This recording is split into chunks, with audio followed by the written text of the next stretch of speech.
footsteps, right? I've been on the other side of this fence where I have been in started an IT solutions business, very, very similar to what you guys are doing. And so I'm going to talk a little bit about entrepreneurship. Once you guys, also get more of the background history of CMIT. So we'll talk about that some and so that you guys can, hear a little bit about where CMIT came from, where we get our roots from, what's going on there. Let me go ahead and see if I can start this present here where you guys can see.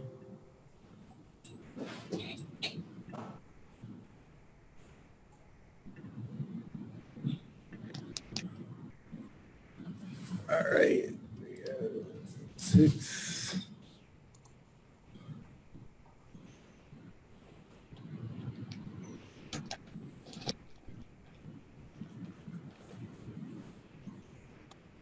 All right, so you guys hopefully can see this okay.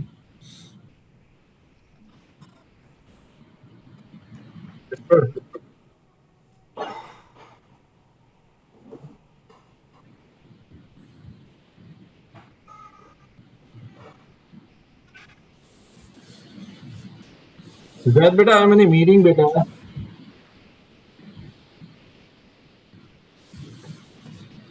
right, so you guys have been at this, what, a week and a half now? That's correct. So how's it? I don't see any tired faces. I figure after a week and a half, you guys would be about zoomed out, but maybe not. Can you guys see my screen? It disappeared over here. Yeah. But you guys can still see it there. We can see it. Yeah. Yes. All right, well, we'll just go with that. I don't think if you guys can see it, that's what makes the difference. So look, here's what we're going to go through in our journey this afternoon. I'm going to just give you an introduction a little bit. We're going to talk about, look, one of the things that makes CMIT great is our culture. And I'm sure you guys got a little taste of that, at least with your validation calls, but we're going to talk a little bit more about that and moving forward. Even today, before I came in here, I see CMIT is reaching out. One was an SQL request. Another was a issue they were having where a program wouldn't load. And it was, I want to say, a dentist app. Franchises across the United States jumped in to help out a franchise in a single location. And so that culture is kind of unique in that I don't really see, look, you don't see the Chick-fil-A guy from down south going out and helping a Chick-fil-A guy up north that often. And here we don't see just on a city basis, but I frequently see it on a national basis. So we're going to talk a little bit about that. Then we're going to talk about entrepreneurship and EOS. I'm not sure if you've heard about it, but it's Entrepreneurial Operations System. And then I'm going to share some of my key insights into, look, here's what I think's made us great. And look, here in my background, here's how I got from point A to B and be successful. So look, the objectives is really, again, we just cover them, the understanding our values, the history, and get your questions answered. Let's start with reasons why we started the business. And look, some of you guys may have already answered this, and I'll go ahead and cover this from my perspective first. And I'd love to hear from each of you guys. Look, when I left corporate America, I realized two things working for corporate America. One, I was never going to be wealthy, really wealthy, like don't need to work wealthy ever again. I realized I could put a lot of savings around, but it wasn't going to be my key to wealth. And so when I looked at why I wanted to start business, that was one of my key drivers. The second was flexibility. I could see, like I've worked for IBM for many, many years. When IBM said they needed you somewhere, you went and traveled. For a long time, there was a joke inside of IBM, which IBM stood for. They used to joke around saying, "I've been moved," because you traveled all the time. And I just didn't want to be the dad who misses little league baseball game or soccer game because I was constantly traveling. So I wanted flexibility. So entrepreneur freedom and life flexibility were my big driving forces for going into business. So I'd love to hear from you guys, and maybe Tan, maybe you can start off with this. Like, what are your big drivers to be here? Similar drivers, that's what attracted me, but I'm finding out initially when you get in, you have to put in a lot more. But I'm hoping it will slowly taper off and I will have more time for my family and kids. Yeah. So look, I won't say like when I started, I worked any less hours. I probably worked more, but at least I had the flexibility of when I worked. If I had to work on a proposal, I could work on it late at night after the kids went to bed, right? There wasn't a manager saying, no, I need this by end of day, 5 o'clock. So your flexibility is certainly going to be much greater. I'm not sure in the first couple of years, you're going to be working hard. I won't kid you, getting your businesses off the ground. What about you, Stan? What were some of your driving forces? Well, for me, I was just trying to look for something different. I just hooked up with a friend of mine who has the franchise, and just said that I'd be willing to leave corporate America just to get a taste of what the entrepreneurship process was at CMIT, because I knew about CMIT in the past. I actually did some work for him a number of years ago as a contractor. So it's just one of those things where I said, I'll dip my toe in the waters and see how it is. It's not fully engaged in the entrepreneurship because he owns it, but at least gives me a flavor of what it's like. And we never know what the future will bring. All right. Thank you. Jerome, what about you? What brought you on your journey here to entrepreneurship and starting a franchise and being part of a franchise? Yeah, so I've been wanting to go into business for about over 4 or 5 years. Just never got around to doing that. Been through, I worked for corporate America for so long, and the layoffs. I was part of several layoffs, and not having that control over my career and my life. I said, okay, you know what? Maybe now's the time to do that. And, as Stan had mentioned, I wanted to try to do something different, own my own business, but see what business I could go into. I, evaluated several franchises, including CMIT. But again, IT just drew me towards the CMIT franchise. So, I said, you know what, I can do better in here. So that's why I joined CMIT. Great. Those are good reasons. And look, I like you, I did see the writing on the wall when IBM was laying off. Great company. I cherished my career there. But this is true, I think, in all of corporate America. If you worked in a corporation a while, you start to see, well, the older guys are getting laid off, and you can just do the math to go, well, how old before I'm that age and I'm that guy that gets laid off? And so I saw that true in corporate America too. So, and then Bill, what about you? Well, I am that guy, but I was already starting the process months and months in advance of that layoff happening. So, but mine, I owned a wireless business for 10 years. So I've done this before, best time of my life. Sold it because the Sprint merger just didn't work with our model. It continued to be a problem. So I sold that and ended up back in corporate America after trying a few gigs. And much like you said, Roger, you're never going to get wealthy working for the man, unfortunately. I've got an okay savings, but I'm not where I want to be financially as I move towards that 60 mark in life. And so realizing that, control that, like Jerome was saying, that, control your future, control your destiny. So, I had some very specific things when I went into a business for, looking for this, and, flexibility, right? To come and go, tell your own schedule, that kind of thing. Work as hard as you want or not as you want. And make an above average income. Definitely want to do that. Part of it then was just building something that I could either sell or pass on as a legacy to my family. And so those are kind of the drivers for myself here. Those are all great drivers. Like there are days my son does tell me like, Dad, why'd you sell the business? Like you should have kept it for me. Like, well, look, those are great things.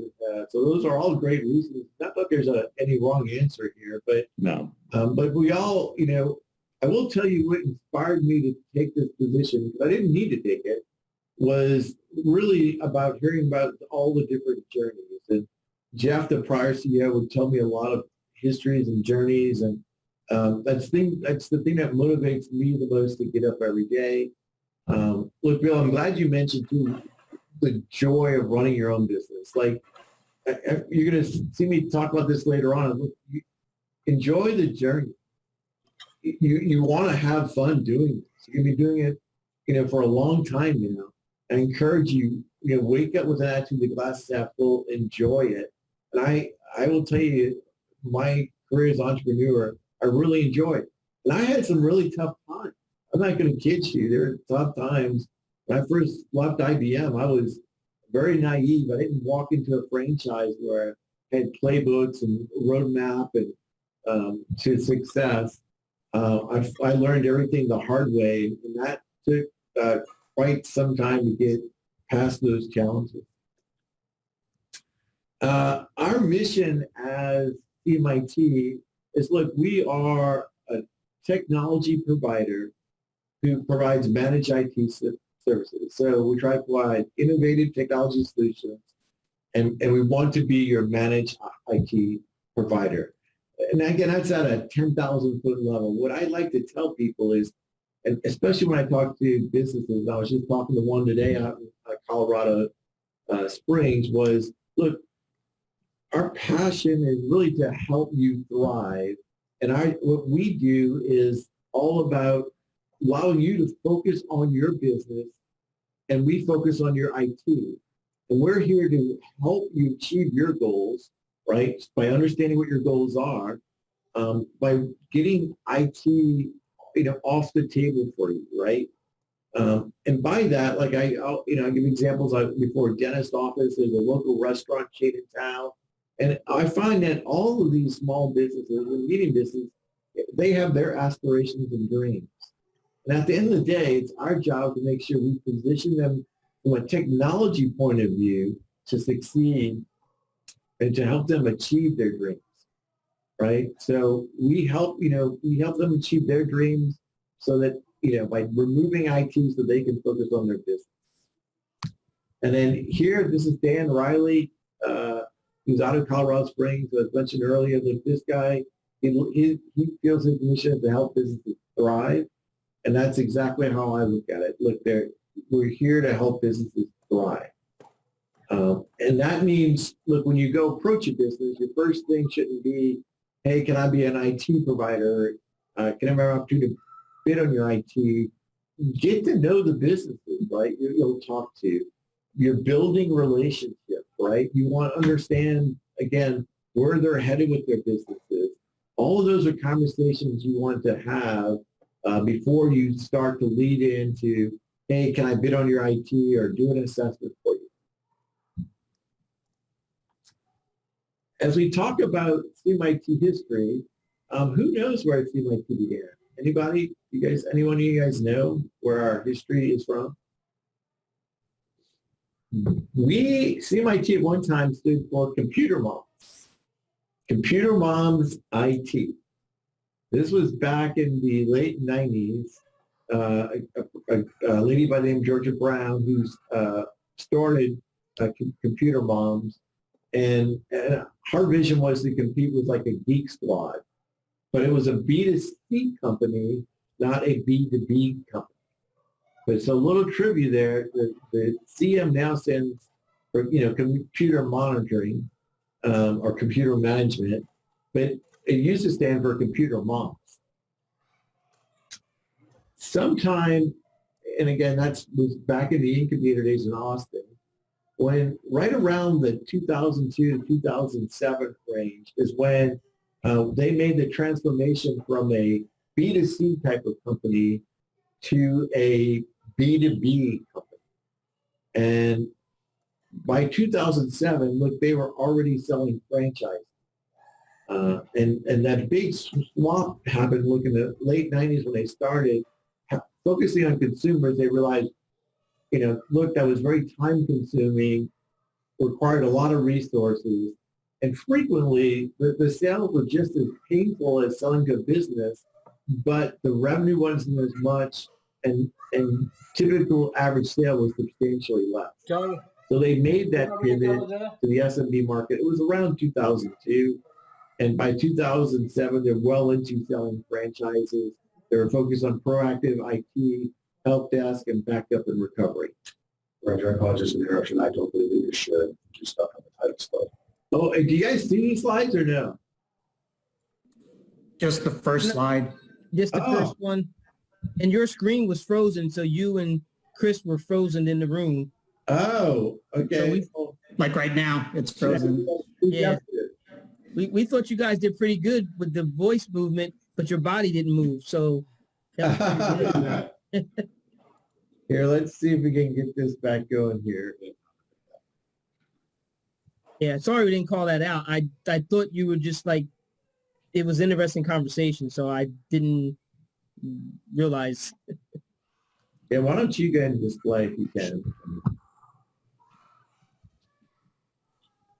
It says I'm off, but I wonder if the Zoom has me on something.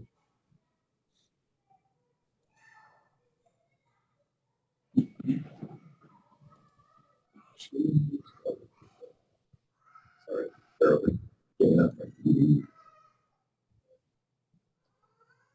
Well, you guys just all these beautiful visuals.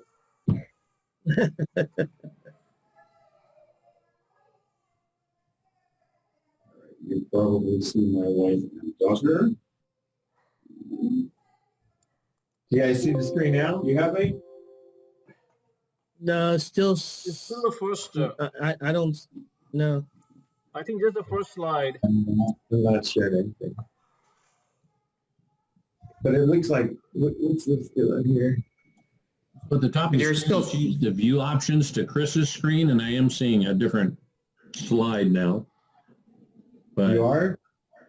looks like it says there's shared screens. There's two of them. Chris is sharing, and the conference room is both sharing. I should be Roger. Now I have the conference room sharing. I have that one's checked off on my screen. So do you have Chris as an option? He When has you an click that. yeah, but I didn't click on him. I have the other one that says Right, CMI. that was what defaulted, but Yeah, it's got that first slide up. It's stuff on your. if you go to Chris's, it's different. Oh, And the conference room is frozen. yeah, Video. yeah, it's still frozen. Oh, I think you can go to the view options, and that will give you the option to view which screen, right? Right. Yeah, so I got Chris's screen with the history, our history. I think we're going to come right back if this clears it. Hey, you're a host. I'm going to assign to you. Try rebooting your machine. That's a Windows. That's a Windows It's answer. a Zoom thing. That's a Windows answer. Yeah. I think this is a Zoom. Yeah, I'm trying to stop Mount Benel from sharing. So I am still showing as sharing. Does everyone have my share in our history? Yeah, we see. Yeah, if we select you, it says our history. Go ahead and pick me, please. Yeah, I can't get Mount Benel's locked up. I can't get it to stop sharing. So go ahead and select my share, please. And I will let Mr. Roger continue forward. Awesome. But know that the video coming from the conference room is frozen. Yeah, this whole iPad here is stuck, and I'm guessing it's something to do with We're locked in. Okay. yeah, so I think it's something to do with Zoom, actually. Not a computer issue, but a Zoom. So that's why your guys are in this business. Here we go. And look, I will tell you, this isn't uncommon for what we're seeing a little bit today. So let me get, let's see if I can, let me slide your computer if I can work the mouse pad or the either one. Yeah, yeah, I think so. Sure, this is here.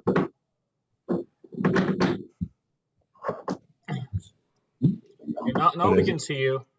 All right, you got it? Yes, we, sir. we don't see what you see. Our screen is blank here. So, You can see the slide number 11. okay, And we can see you guys in the video in the conference room. perfect. So you guys can see the slide. Can you guys see the SMB marketplace and the Yep. chart? So this kind of just shows you how we progressed. At one time, again, we were consumer. Then we entered the SMB space, very, very limited. Then we went from there to backup recovery, help desk services. And that was our key offering. Then we added cloud and cybersecurity. And I would say cybersecurity is probably our fastest growing area right now. Why do you guys think that is? What's driving cybersecurity growth? It's the highest growing on the other side. There's just more and more of it happening. Yeah, ransomware. Yep. Ransomware, look, I was just on with Evan Stein, who's out of New York. Got 2 clients who've gone through it. Ransomware, it's not uncommon for a small business to hear about another small business that's had a ransomware attack. And what's a shame is these small businesses think that, well, because I have an antivirus software installed, they thought, well, they weren't, they weren't susceptible to getting ransomware. And that's not the case at all. You really do need a stab in the sock. And that's why our ransomware offering year over year right now, it's not what we sell the most of, but it is the fastest growth. And then we do a lot of proactive management as well. Or in regards to our solution, I like to take Einstein's approach. Like everything should be as simple as possible, not more complicated. And so we're moving to a product offering where we're very focused on managed services, security, backup recovery, help desk, and essentially consulting, which is, I'd say, more and more we have small businesses just look at us as their, I'd say, virtual CTIO or their virtual extension of their IT staff, right? You really want to try and be their virtual CTO, but that takes time to get there. You're not going to get there overnight the first time you meet a client. But becoming that trusted third party, I'm sure you'll hear from Rob and the sales team, is so key in building a relationship and selling. So this is how we try to keep our offerings. Again, very, very simple to get. And look, we're moving out pricing guides which mimic the structure you see here. Any questions about our core offerings or core needs we see in the marketplace?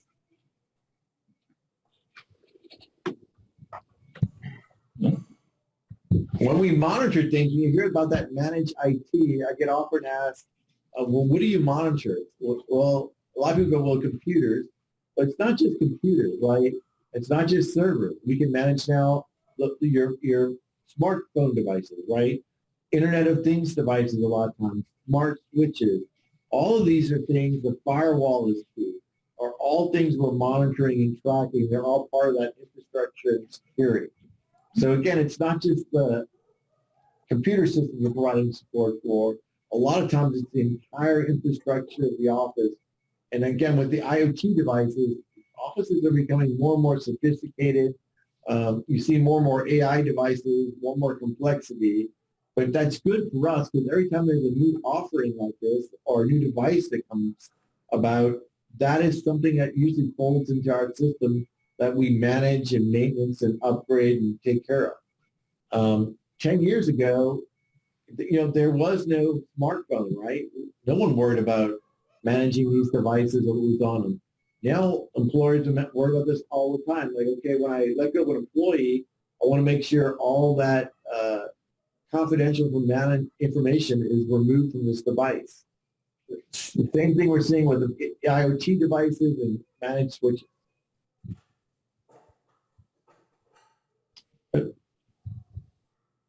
here. The next question we get asked is, well, why just SMB? I frequently get asked, like, well, why not we go after enterprise accounts? Like, Shell, Amoco, they'll throw out just different names that we should go after. And I try to bring people's attention to, look, 90+% of all IT services are in the SMB space. Look, when the government offered financial assistance, they didn't come out with the package that they need to offer large corporate America. They're very, very focused on the small and medium businesses because they know that is the heartbeat of America. But, however they do and however they survive will determine, how America grows and survives. And so that's where 90% plus of the market is. That represents over 66 billion of IT spend. That's from IBC, and 65 million plus workers. So that's why we focus on this space. Now, that doesn't mean we don't have some national accounts. We do. And, over the long term, we may get more focused on national accounts. But it's not an immediate focus for us because the majority of the IT spend is in that small and medium space. Any thoughts or questions there? And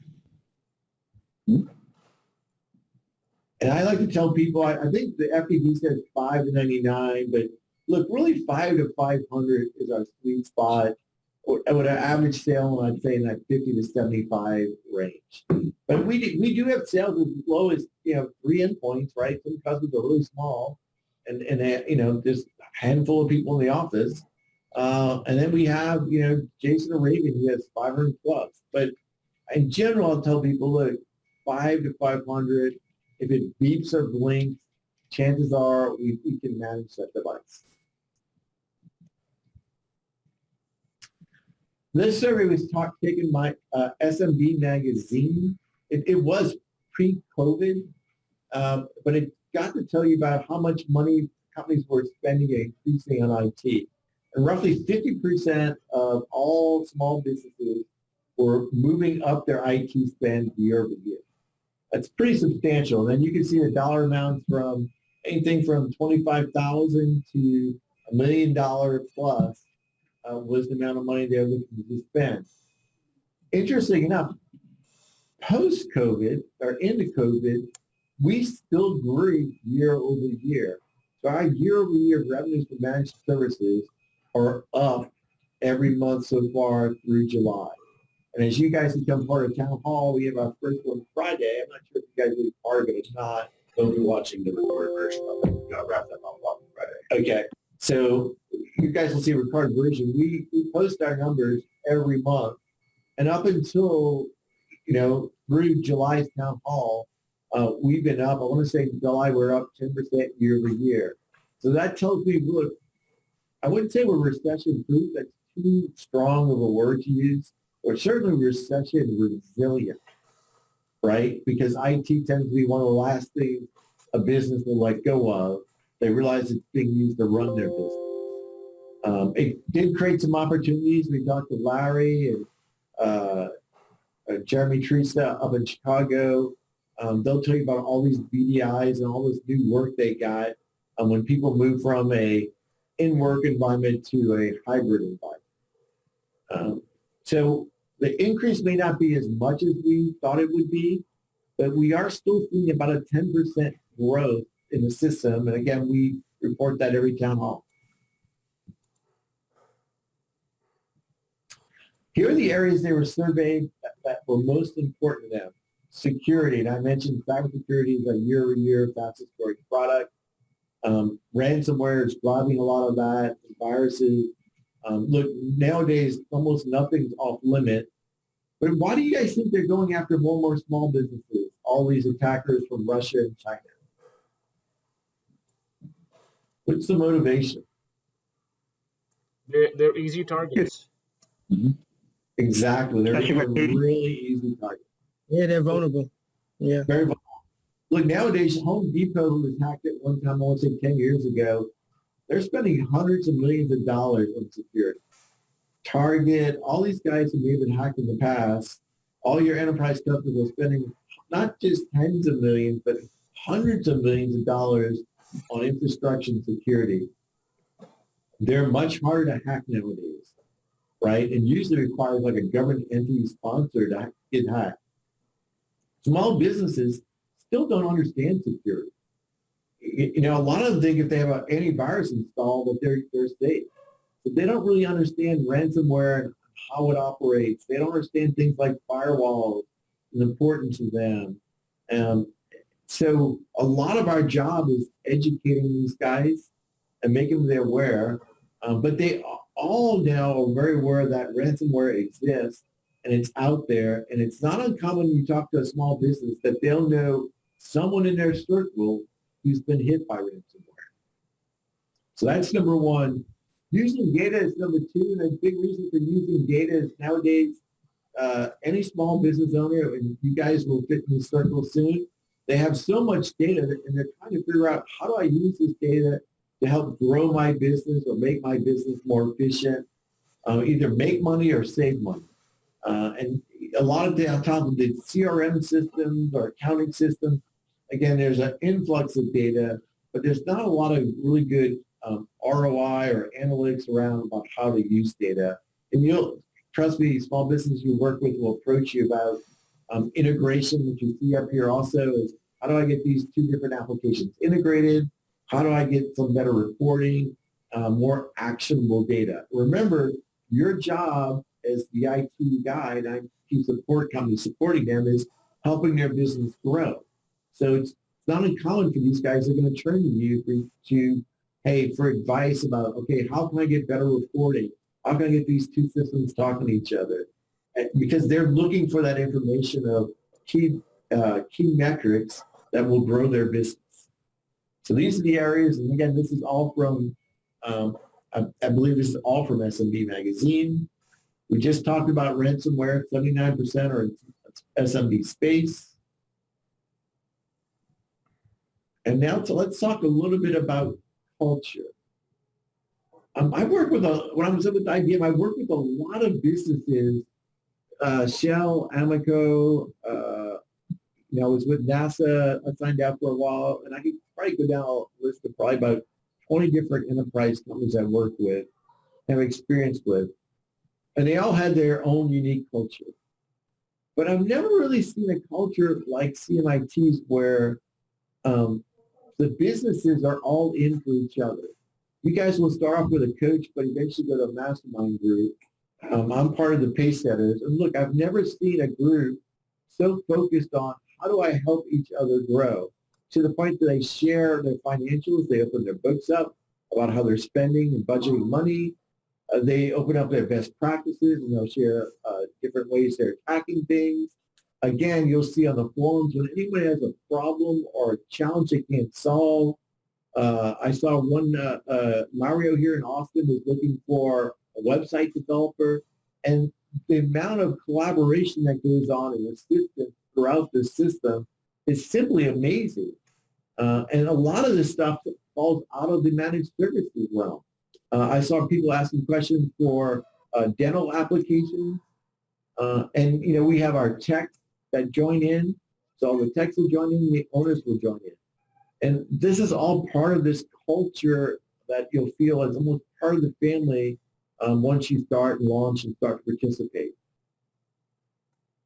I attribute a lot of the culture we have today is to our beliefs. And our fundamental beliefs are key. And I think that sparks the culture we have. One is trust and integrity and that whole character. And the reason why that's so important is, look, you're going to be shared confidential information all the time from these. Like I said, I've seen them do financial reviews where they open up books. But they have to have the trust that, look, you're not going to use that information or share it with someone inappropriately. And so character and integrity are at the forefront. And look, customers expect that too. So that's number one for us. Number two is, look, we're passionate to our clients. And you'll see later on that, look, we consider it a great responsibility and honor to service our clients. But, you heard our Colorado Springs franchise, talk about he loves helping franchises thrive, right? That's Dan Riley. It's important that you form a bond with your customers and you're there to help them thrive and grow their business at the end of the day. And then the others here you'll see are believe in both not just personal growth, but professional. And so you'll see continuing education. Chris will be heading up a lot of that. So it's important you grow personally.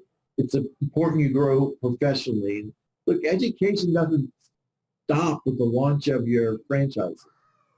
There's continuing education through ConnectWise, through Dado, through just our whole office CMIT Connect system. So remember that you're always learning. You're always learning. And then the other two that I've talked about, look, fun. It's important you enjoy the journey. I love the journey I've been on. As an owner, I loved every day of it. I couldn't wait to be a part of the day. And so embrace the day. It's important you not view this as a job, but that you view this as a career, something you enjoy. Amy Justice, I don't know how many of you guys talked with her. She talks about our collaborative experience. Again, I look forward to you guys experiencing that firsthand. Get on Slack if you haven't been on Slack yet. That's where it probably starts. And then, your coaches will help you get plugged in. And then let's talk about keys to success and a little bit about EOS and the entrepreneur system. EOS is just a foundation of how to run a successful business. And you can see the components here are, look, a really successful business consists of having a vision. You have infrastructure tools which generate data and reports you're looking at. There's a repeatable process, our playbooks that you'll get, like marketing playbooks every month. Here are the set of things you're doing. You'll be able to confront, identify issues and solve them. And then part of that is the people, right? So there are a lot of books on EOS. You may want to read one. There's some that we refer, but we feel that, look, these are the different areas when you take a step back of a business that help generate success. Now, I've seen time and time people will throw a couple of these categories together. Whether you split the pie here like in 6 or you split it in 5 or 4, to me, it really doesn't matter. But you want to form a vision for your company. You want to measure the success and have data. So you have KPIs. I'm sure they'll talk about a 90-day plan with you on KPIs we expect that you guys should be doing activities. And it's important you measure these, right? So you have a vision of you want to grow your business. You'll create goals of here's much business I want to do this year.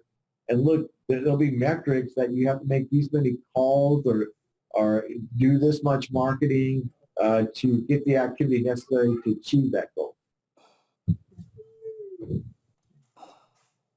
And then here again, you see it spelled out for us again. These are the components that when I say the EOS model, a lot of this is people say, well, it's kind of obvious, but I throw this in front of people because I want you guys to know why we have sales. We track everything here. At our town hall meetings, you're going to see we've shown influence revenue. We know exactly what ads drove what revenue. And we even know the wordings of the ads that drove. And so we know whether revenue is coming from a social ad, or did it come from our newsletter campaign, or did it come from an event? And so you'll see our marketing that we've shaped over the last year, all the marketing tactics that they do, we're able to track to. It's going to be the same for you guys as you get out and become sales representatives for your company, is you're going to have to be able to track all this and measure this data. So having a process, we provide that for you guys here. We'll provide the foundation of that process. The vision, it's important you guys use our infrastructure and tools. And then here's an example of some of EOS. Core values, you've seen our core values. For your individual regions, you may want to have core values underneath ours. You may want to adopt ours, or you may want to come up with your own, but you want to have them so if you hire your first employee, you can sit down and have the conversation with them of, hey, these are the core values that we stand for my CMIT location. a lot of people will adopt home offices or they'll adopt a hybrid of it. But I encourage you to think about that, just like thinking about your mission and setting goals for what you want to do this year, right? And the focus here long-term can be a 10-year goal. You'll see as we go further and we drive through this, it goes from 10 years to look as you, let's see if I move on here. Move back one. You'll see a 3-year vision here.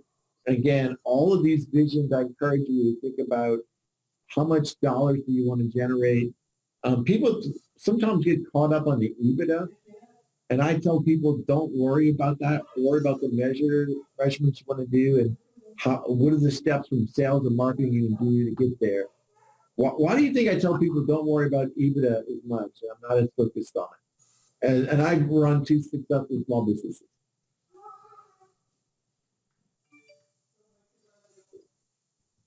Any ideas why I say, look, early on, EBITDA it's important you're not losing money as you get this, but why do I say don't worry about EBITDA?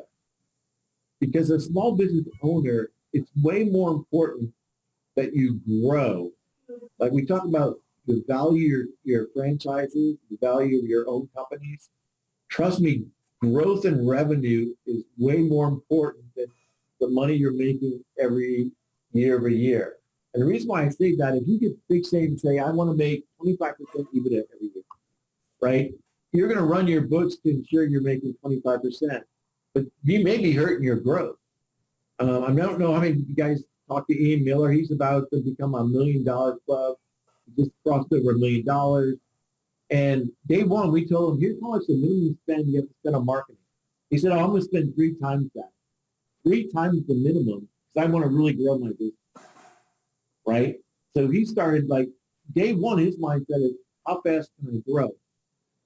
I sometimes get franchisees become so focused on EBITDA, they're hurting their growth. They go, I'm growing at 3 to 5% a year. I should be growing more. I'm like, yeah, you're not investing anything in marketing. When I first became part of the pace setters, and almost every one of the pace setters, I'd say, is $1 million when they're closed. They were covering their, what do you do for marketing? And they were telling about how they spent their $2,500 and how they spent that on marketing. I go, you're $1 million business and you're telling me you only spend $2,500 on marketing? I go, just do a Google search on how much a small business should spend on marketing. And, it's out there from anywhere from 10 to 16%. We like to go with 12%. And I told these guys, you guys are growing so slow because you're spending the same amount on marketing that we ask a brand new franchise to spend on marketing. And look, they didn't really understand that was about getting a foot in the door, but now they have. Look, Ian Miller, I think, has 6 new opportunities that he closed in just in June. And so, when I emailed, that was Evan Stein in New York. And so, these guys didn't understand that marketing was all about getting the foot in the door, but he was very, very concerned about EBITDA. And I'm going to tell you, be much more concerned about growth of your company. Long term, that's way important. When you go to sell your business, EBITDA becomes important. And then you want to start looking at your expenses and making sure everything is tight. But early on, growing your business should be your highest priority, right? I certainly want you guys to have a good income and make good money. That doesn't mean don't pay yourself well. That says just don't become overly focused on the wrong objective. Hopefully that makes sense. My job at home office is I work with our marketing team. Again, our marketing team's lead gen is how we can help you grow bigger, faster, right? Our national events program is all about that. And even though it's been virtual now, look, in 2021, we're going to be out doing a city tour again, right? And talk to the people who were part of the Chicago one and the success we had there. And then again, EOS will say create a 1-year plan. So you got a 1-year plan, a 3-year plan, kind of a 10-year plan. And again, as you get each one of these plans, you get more and more crisp on your metrics and goals. We have for you a 90-day plan, right? What we want you to do in the next 90 days, right? And that's what we're going to drive home to.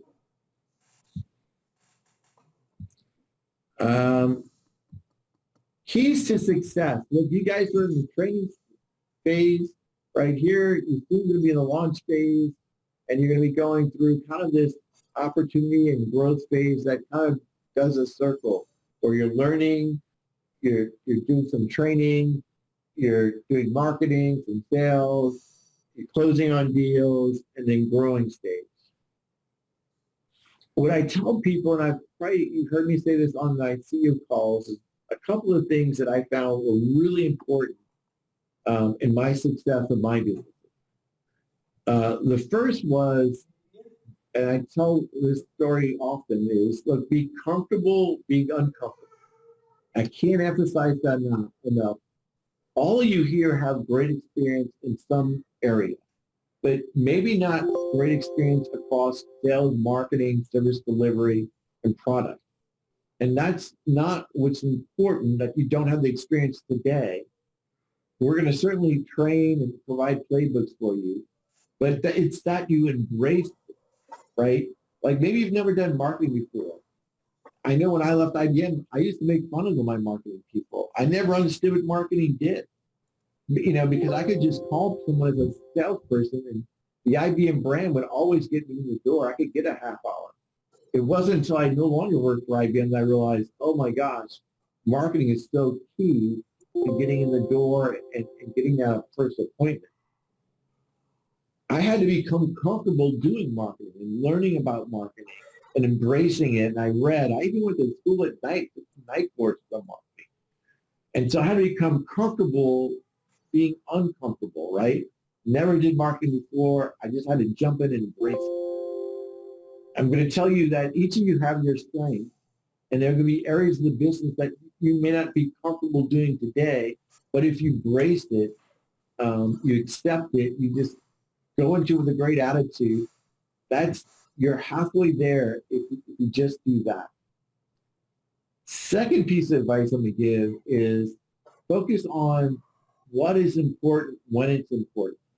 And it may sound like common sense, but I have found a lot, and especially with franchisees, is people focus on what they're comfortable at doing.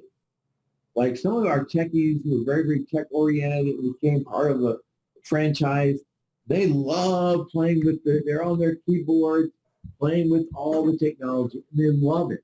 They'll call me and brag about a new feature, how this cool new thing that Daniel just added, and how you can do a virtual store from the cloud, and all these things here. But I'll remind them like, where are you with your marketing playbook this month? Oh, I haven't got to it. So they get locked in doing what they're comfortable doing, but not what's important and they should be doing. So focus on what's important when it's important. I guess one of you guys is walking into or thinking it was someone else's business, but still, even in that, I will tell you, your priorities probably as you get launched here will be sales and marketing. Sales and marketing, sales and marketing, sales and marketing. For the resale, you got obviously service delivery that comes into play here too. But for our new franchise candidates launching, sales and marketing is a big part of what's important when it's important. Any questions there? Marketing is all about getting that foot in the door. I kid you not, I used to make fun of marketing people all the time because I never understood what they did working for corporate America.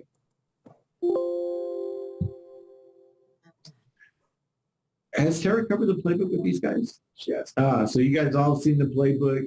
You'll see week by week the things we'll be asking you to do and driving that. So I'll skip all of that stuff. Sometimes I get asked by candidates, hey, why can't I just do telemarketing? Like, I just want to do telemarketing. I don't want to do the whole marketing playbook. And I tell them, look, that's like going to Vegas and taking all your money and say, I'm going to put it on red 7. And we're going to spin this big wheel.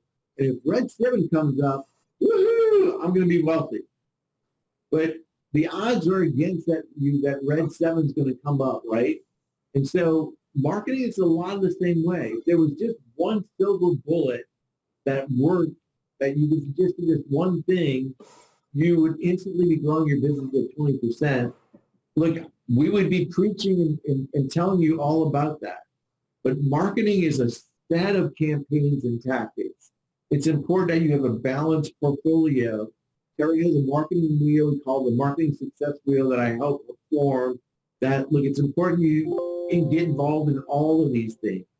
Now, over time, you'll, just like our other small business owners, you'll get information about what's influencing revenue. And you may want to tweak those spends. You may say, oh, you know what, I want to spend more on social than I spend on telemarketing, or more on Google ads that I do on in-person events. As you start to get that data that flows in, you'll see what's influencing your revenue and you'll tweak that. But it doesn't mean the whole wheel is not important. Trust me, at home office, if there was something we could leave out, we would. All these tactics are important. You'll find different tactics at different stages in your franchise history will drive different sets of revenue. Early on, it's not uncommon for telemarketing to be a big thing for you, right? You're going to be reaching out and you need to do these 12 touches and be all over your contacts. So, look, telemarketing is a great tactic early on. But as you get bigger and bigger, trust me, some of these other tactics, SEO, the Google ads, all become a bigger role of that. So we measure them for you, but it's important you look at them holistically and engage in them. And we talked a little bit earlier about is, look, I don't think anyone in this call has to worry about this, is you don't want to be seen as a techie. You always want to be seen as a strategic advisor. And then again, that value flow, I wish I could tell you it happens overnight, but as you sell, you're building relationships, right? So you may get called in for a break fix and where they view you as a vendor, right? Because they want you to fix their server. Over time, you'll paint a vision for them. Maybe you'll do a dark web scan about other areas they need improvement with, and they'll start to view you as a consultant. And then as you work with them more and more over time, look, you'll go from consultant and kind of a solution provider to that strategic advisor. And ultimately, that's where you want to be. That's what I call a virtual CTO or virtual CIO. And you want to be that strategic advisor. Because once you're there, a lot of times price isn't important. Now, you can't be crazy on price, but they're not looking for the cheapest solution. They trust you. They work with you. They know that if you're recommending a solution for them, that you know where their goals are for growing their businesses, that you're doing that in the best interest of their business because they have that trust, you have that character and integrity. So, look, this is kind of how we see these things typically flow, and you always want to be at that top of the pyramid. Now, you won't be that there with all your customers all the time. It'll be over a series of cycles you'll get there.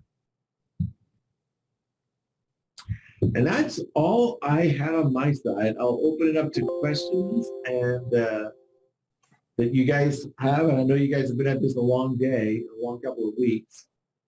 Any questions you have? And I'm happy to share personal experiences with you. And I was sitting in this seat where you guys sit. I've taken an IT company, grew from 0 to just under 10 million.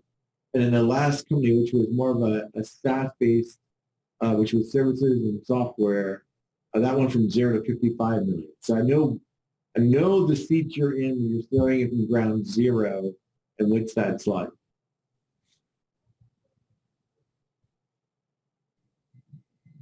Do you believe it's possible to do those numbers through the CMIT franchise? Oh, you can do 10 easy. We have people doing that today. Now you're part of the system, you'll see that. We have people over that today.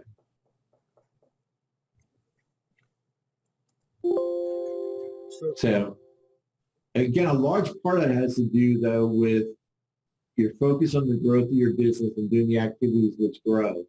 The people, like I said, Town Hall, you'll see a replay, Ian Miller, who I don't think he's been with us 2 years, by the way, and crossing this $1 million mark. So he's been less than 2 years. He's crossed $1 million. But he really gets sales and marketing. He was never about the guy, I've budgeted the minimum amount to spend on marketing. He was never that guy.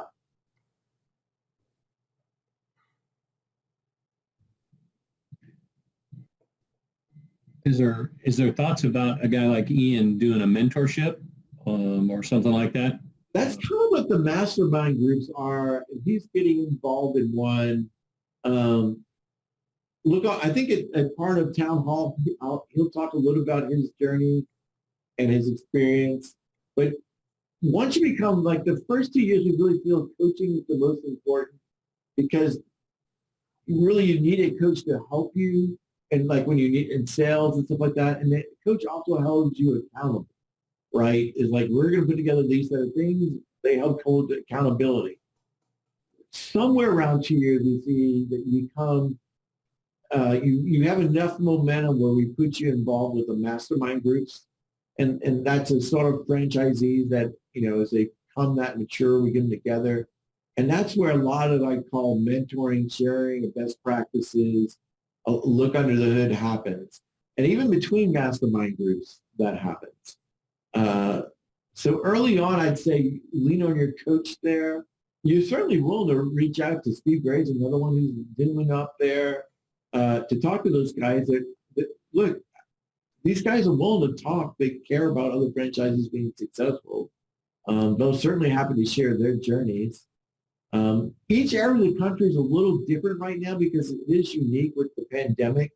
Like when people ask me, it's not like I can tell you, like Ian Miller's on the West Coast, right? And where he's at in Portland, they have a set of challenges going on now that you guys don't have, right? And what's interesting is Evan Stein's in New York, in the heart of New York, and I would have thought that they were going to be very slow to recover, but he was booming in June. New York City, right? And he's like downtown. But, things were shut down for him like in April and May.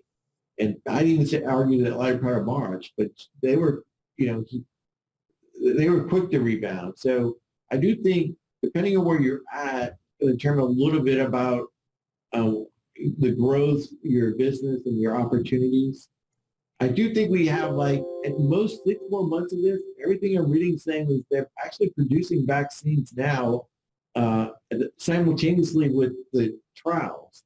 And so when the trials are over, the vaccines, you won't have to wait for them to produce them. They'll be being made now. I hear end of year, January, but it's going to be early next year. And once the vaccine's out, I do think things don't necessarily return to normal, because I think social distancing and the idea of cramming people in the office may dissipate for a while. But I do think businesses, for the most part, there'll be a sigh of relief and we'll quickly get back to what I call the new normal. You'll see that very rapidly. Now, again, we're still seeing growth in the system even today. So, look, you'll be going out there and getting opportunities even today. I'm just telling you it's going to get a lot richer for you in 2021. I think 2021 will be back north of 20% growth. Probably, I think cybersecurity is growing in the neighborhood of 25 or 35%. I don't think we'll hit those type of numbers again to sometime in 21, probably later half of 2020.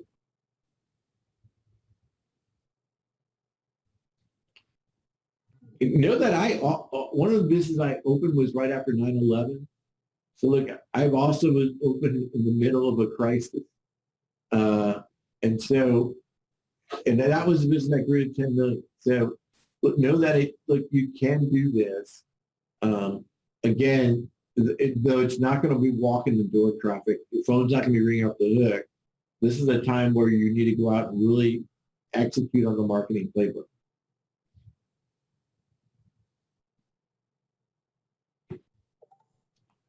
But what I am very hopeful about is, like I said, I constantly get, I get reports on deals closing, new deals, new business.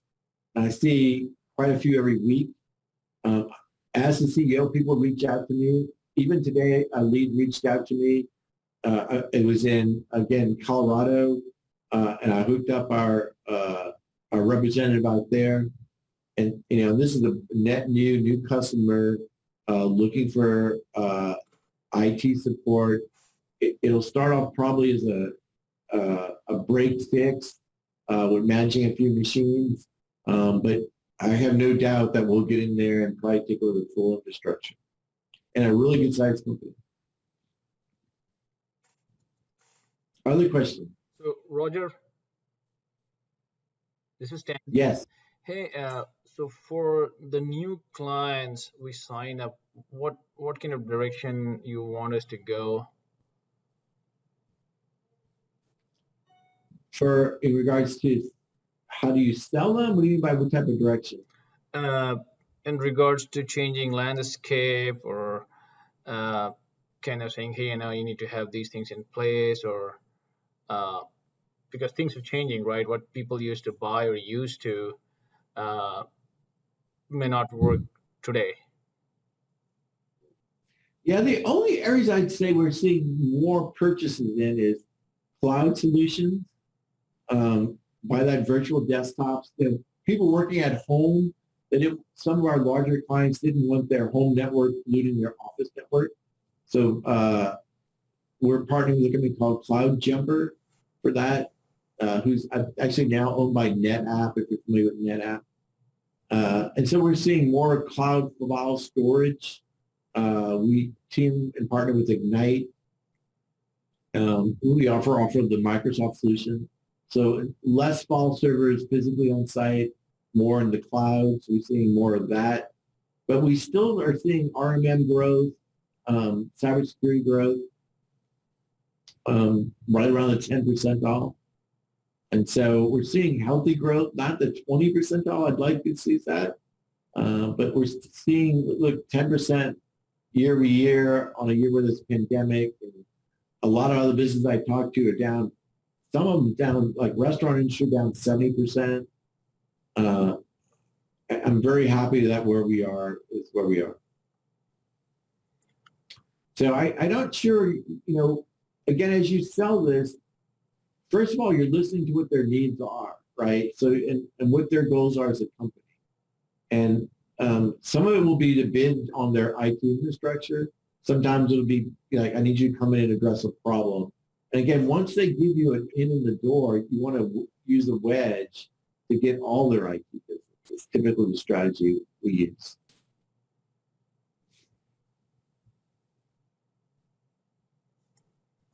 Thank you. Other thoughts or questions are, look, we'll do, I think we have a happy hour scheduled tomorrow. I'd love to get, during that time, I'll get your feedback on the class. What do you think of materials? What do you think of the instructors? Again, this is, I think, our second time now doing this virtual. So we're still kind of getting the cadence of what to do here, how we do it. We had a lot of role-playing in-person exercises when we do it in person. I'm not sure how we pull some of that off virtually, but I certainly want to hear all your feedback about the class tomorrow. I always want you to know that I have an open door policy, and franchisees reach out to me all the time, and we discuss different strategies and plans. Look, it's my job to get the team situated so that they can maximize your chances of success here, right? And that's their job, is support you guys to maximize your chances of success. What I ask in return is, again, some of the things I said is, look, I need you guys all in here on the things and activities that you'll be asked to do, right? Because that's what drives success.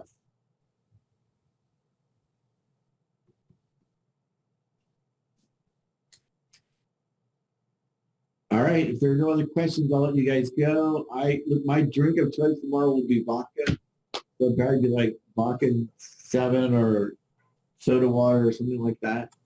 I think we kick that off at 4. That's correct. 4 o'clock tomorrow.